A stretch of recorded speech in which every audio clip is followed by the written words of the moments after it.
Buenos días. Bueno, en estas últimas novedades surgió esto de el segundo imputado que se deja en libertad, Máximo Carreras. La defensa de él planteaba no hay solidez en la acusación y en el rol que él tuvo en la participación de estos hechos. ¿Cómo ve esta situación? Porque es algo similar a lo que pasó con el anterior imputado también. Yo creo que en estos casos ambas defensas trabajaron muy bien porque justamente en el caso del anterior imputado que mencionabas, que es Santiago Bagne, la defensa proveyó al Ministerio Público Fiscal y obviamente en una audiencia de impugnación al juez un video en donde se lo ve a Santiago separando, es decir, teniendo todas las intenciones de que esta pelea termine. Y eso de alguna manera hace que se conmueva o se movilice de alguna manera lo que es el presupuesto material de la prisión preventiva, o sea, el hecho de que la persona esté o no vinculada con el hecho y que pueda haber cometido. Eso le es suficiente a un juez como para disponer la libertad y capaz que en primera medida ni siquiera disponer la prisión preventiva. Lo cierto es que los tiene sometidos al proceso todavía con medidas de menor intensidad y entiendo de que si no hay elementos que lo vinculen y la defensa así lo viene demostrando, por lo menos las audiencias de la libertad, si bien no es una liberación de responsabilidad, ni una audiencia de sobreseimiento, ni un juicio oral, es simplemente la libertad y un derecho que tiene toda persona de transitar libremente el proceso. Lo cierto es que es un buen indicio para una defensa cuando de manera inmediata y con trabajo arduo que han hecho estas dos defensas de producir su propia prueba, logran la libertad. Después habrá que ver el devenir de la causa porque en un principio, con letras en mayúsculas, se habló de 20 personas y hasta el momento solamente tienen 2 y encima, digamos, ni siquiera están identificadas. Claro, totalmente. Recién que hablaba de la defensa, justamente la defensa de Carreras, mencionaba esto de se está queriendo lograr una presión política, o sea, una espectacularidad en el caso. ¿Cree que es esto, digamos, que se está tornando para ese lado?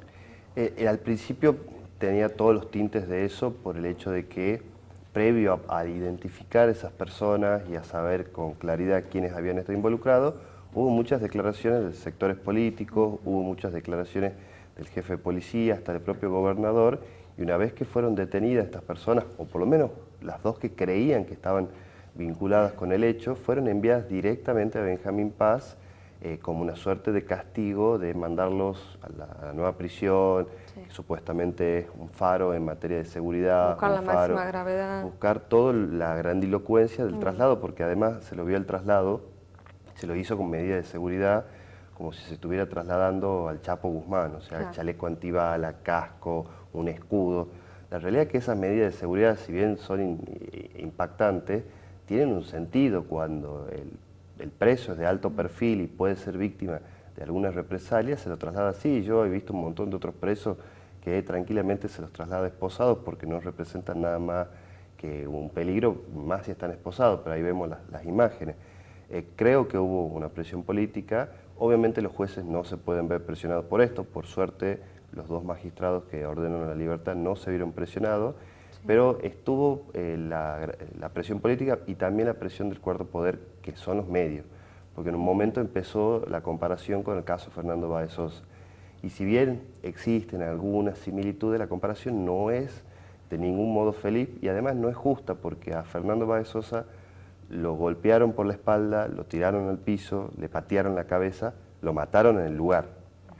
Y más allá de que yo no justifico de ninguna manera el accionar, menos de una patota o de un grupo de personas que ataquen a otra, lo cierto es que el informe médico de la víctima dice que tiene lesiones leves. Tiene un ojo hinchado por los moretones y unos cortes en el otro párpado. No se justifica, la violencia jamás tiene una justificación y casi siempre termina siendo el último recurso de un incompetente que no sabe resolver de otra forma. Pero el derecho penal no está para hacer valoraciones filosóficas del por qué hacen esto, sino ver cuáles son los hechos y las consecuencias. Los hechos esto y la consecuencia, lesiones leves. Entonces, la comparación empieza a exacerbar los ánimos y obviamente influye en el juez. Bien, recién me parece interesante que mencionaba el caso de Fernando Báez. Es verdad, se le hace mucha comparación con este caso, con otros casos, en donde tienen estos elementos de, bueno, una patota y una sola víctima. Pero en este sentido, yendo a lo que es el alcance probatorio, ¿cuál sería el elemento que uno diga, bueno, esto va a determinar que se dio un caso diferente, quiénes fueron los involucrados, porque como bien mencionaba anteriormente, se habla de 20 personas que todavía no se logra dilucidar si estuvieron o no participando. ¿Cómo se trata de resolver esto? ¿Por dónde se lo encamina? El primer elemento probatorio es determinar el alcance de las lesiones. A partir de ahí debería partir la imputación, porque el alcance de las lesiones lo que hace es determinar en alguna medida el alcance de la intención de la persona. Si yo veo lesiones leves, quiere decir que de alguna manera la intención de la persona fue causarle esas lesiones leves. Porque en Fernando Báez Sosa quisieron decir que fue una pelea, fue una riña, y a quien patean en la cabeza en el piso, es obvio que no hay una intención simplemente de una lesión leve. Hay una intención de quebrarle el cráneo, y es más, había hasta video, había hasta dicho, había hasta testigos que decían hay que matarlo, hay que matarlo. Eso, digamos, va armando el cuadro probatorio en el caso de Fernando Báez Sosa. En hasta que no se identifiquen más personas o más testigos que puedan dar más precisiones de ese momento, lo cierto es que nos partimos sobre las consecuencias y son lesiones leves.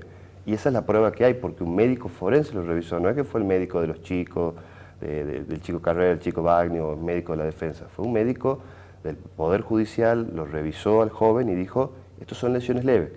Ese es el punto de partida de la imputación. Después, si quieren agravar la imputación, que en este caso creo que está como tentativa de lesiones graves, lo cual es muy complejo de probar porque tiene que haber una lesión grave o tiene que demostrarse cómo yo le pegué una piña en el ojo y en realidad lo que quería no era ponerle morado el ojo, sino arrancárselo, que eso sería una lesión grave. Incluso el doctor Molina planteaba una tentativa de homicidio, porque decía, hay que ver dónde se lo golpeó, si fueron partes vitales del cuerpo, o sea, quería plantear eso. Claro, pero quedó demostrado que no se lo golpeó en partes vitales, porque si no, justamente el examen hubiera dado algún tipo de hemorragia interna o algo. Quedó con un ojo morado y lastimado, como vuelvo a decir. No lo justifico, está pésimo. Si fuera mi hijo también quisiera justicia, no quisiera que lo agarren y le peguen entre 20, pero también hay que ser un poco coherente. Esto no es Fernando Báez Sosa, esto es simplemente una serie de malas coincidencias. Decían que los chicos jugaban al rugby también y los que lo mataron a Fernando Báez Sosa eran rugbyistas.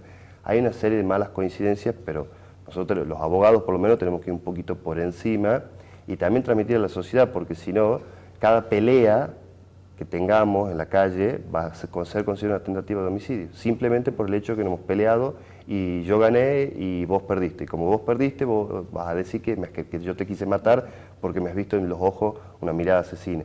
Y así no trabaja el proceso. El proceso tiene que probarse, el dolo que le llamamos nosotros, que la intención de causar o intentar causar la muerte, tiene que probarse, no es simplemente con un ojo morado. Hay que ir más allá y hay que probarlo. Y si no lo puede, la acusación tiene toda la responsabilidad. Si la acusación dice algo, se tiene que acercar. Y si no lo puede probar, siempre va a beneficiar a la persona imputada, porque así es el proceso que la Constitución establece, no porque nosotros seamos unos abogados que queremos sacar todos los presos, sino porque la Constitución, y la Constitución está para todos, no solamente para el que le toque estar acá, sino que cualquiera de nosotros podría ser acusado. Bien, doctor. Por último, ¿cómo cree que va a seguir este caso? ¿Qué cree que va a suceder dentro de lo que ya queda del proceso? Y el proceso, digamos, de la investigación para estos dos chicos, para Máximo Carrera y para Santiago Wagner, le quedan 6 meses que se cuentan a partir de la primera audiencia, que es la formalización de la investigación, y el proceso máximo puede durar 3 años. La verdad que es muy incierto y no tengo una respuesta clara porque hablan de 20 personas y solamente tienen a 2, no tienen más testigos.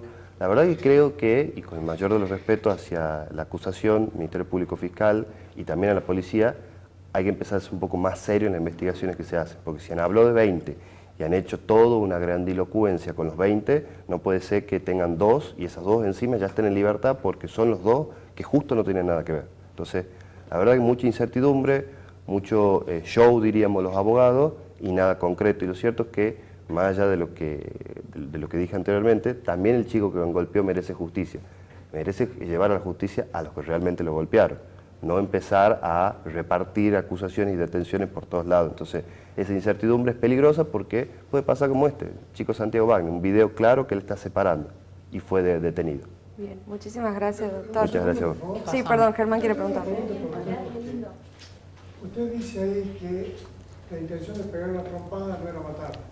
Pero no era la trompada, eran muchas personas, porque una cosa es la pelea individual que usted está planteando, otra cosa es cuando es manada, este caso de manada. Estos son muchos. Y además en el video se ve mucha gente, pero se ve difuso, pero hay mucha gente. Usted lo debe haber visto, no se lo ha visto, pero hay videos donde se ve que hay gente. La pregunta es que acá no se discute si es individual la pelea. Se discute si es una manada, si en manada corresponde a esto, no hay una tentativa ya mucho más grande que una lesión simple. Porque claro, si usted lo toma la trompada así, lesión simple. Cuando toma una manada, van todos para amedrentar a alguien y ya cambia la cuestión. La tipificación del delito es distinto, doctor. Lo que pasa es que en el caso, si la manada, digamos, es un título bastante, digamos, poco feliz que se le pone normalmente, y lo cierto es que sí puede considerarse una tentativa de homicidio porque, digamos, merma la posibilidad de defensa de la víctima. Lo cierto es que vos mismo lo dijiste, se ve un video y está todo difuso y no se sabe quién es.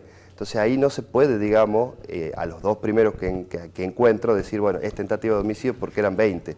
Eran 20, podían ser 30, podían ser 40, y la realidad es que no lo tienen claro ni siquiera la Fiscalía. Hasta el día de hoy no se sabe quién más está involucrado. Se dijo 20 y se dejó ese número así y no hay más involucrados que estos dos chicos Claro, que encima no tienen que ver.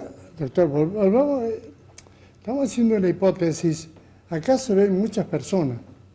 Los videos de esa noche hay muchas personas. Lo que está, acá algo está pasando que no se los puede identificar. Tengo entendido, según me decían ayer, que ya había la orden de citar a 2 personas más que teóricamente habrían estado en el lugar, o que una versión que pegó la trompada. Pero es cierto lo que usted dice, acá para decir 20 hay que tener los 20, para decir 15 hay que decir 15, la Fiscalía dice 15, la policía dice 20. Pero volvemos a decir, es un grupo, es una manada, no es que estamos hablando de uno solo. Lesión simple sería si fuera mano a mano, pero acá la cuestión se agrava, doctor, cuando son muchos. Es cierto que se agrava cuando son muchos, pero se agrava cuando se prueba que son muchos. Lo cierto es que acá, vos mismo lo dijiste, la policía dice 20, la Fiscalía dice 15, y capaz que para cerrar, digamos, un número más redondo, terminen con 10. Esa falta de seriedad no puede transmitirse una acusación, porque si no, básicamente, vamos a decir que como había un tumulto de gente que no puede terminar, todos los que están ahí lo han querido matar al chico. Mire, el abogado ayer dijo, el abogado de un chico dijo que mi defendido no es un buchón. No sé cuál es su, debe literal cómo está la expresión, cuál es su pensamiento como abogado. Normalmente en el fuero en el que nos manejamos, cuando dice que mi cliente no es un buchón es porque no va a entregar a otra persona que esté involucrada en el hecho. Cuando un cliente mío me dice yo no soy buchón, quiere decir que no quiere dar información sobre otra persona que esté involucrada en el hecho. Y si mi cliente es imputado, tiene ese derecho a guardar silencio. Lamentablemente yo puedo asesorarlo, capaz de decirle que si él brinda esa información puede quedar desvinculado del proceso con mayor celeridad, pero lo cierto es que la decisión recae en el cliente. O sea, esa es la interpretación. Pero con esa actitud del abogado, ¿lo complica el defendido? Para nada, porque justamente tiene un derecho constitucional el de guardar silencio, el de no declarar, ni declarar contra sí mismo ni contra tercero. Cuando uno es imputado, el silencio no presume absolutamente nada. Me queda la duda, doctor, pero cuando él dice no es buchón es porque sabe algo. Pero podrá llevárselo a la tumba, digamos, y usted dice le queda la duda. Justamente la duda lo beneficia siempre al imputado. No, bueno, pero ese es el beneficio de la duda. Volvamos a esto, doctor. Cuando usted dice no voy a entregar, significa que hay alguien más. Y que sé que hay alguien más. Soy aparentemente un cómplice, doctor. Lo que pasa es que para que él sea un cómplice, en este caso no sería cómplice, porque si él sabe quién es y no lo quiere decir, podría caber la figura del encubridor, quien encubre a alguien. Cómplice requiere que haya en el caso del cómplice primario o del secundario, la gran mayoría una división de tareas, en el secundario una facilitación del hecho, en el primario una contribución al hecho que sea totalmente imprescindible. ¿Y el encubrimiento cómo juega en esto entonces? Y el encubrimiento es un delito independiente que deberá ser imputado así si demuestran que esta persona está encubriendo a otra para no revelarlo, pero hasta el momento la imputación es de tentativa de lesiones graves y así quedaron sometidos al proceso en esas características. Entonces la Fiscalía deberá indagar más y el defensor, digamos, si su cliente no quiere hablar, tendrá que utilizarlo. Obviamente, yo capaz que no hubiera transmitido las palabras de mi cliente, hubiera dicho algo más delicado, decir mi cliente por el momento va a hacer uso de su derecho a guardar silencio. Y nada más, porque si mi cliente no es un buchón, tiene una interpretación en el fuero que nos manejamos con otras connotaciones de los que sabemos lo que habla la gente que está involucrada en procesos penales. Gracias, doctor. Muchas gracias a usted. Doctora, adelante usted. Volvemos con Mariana.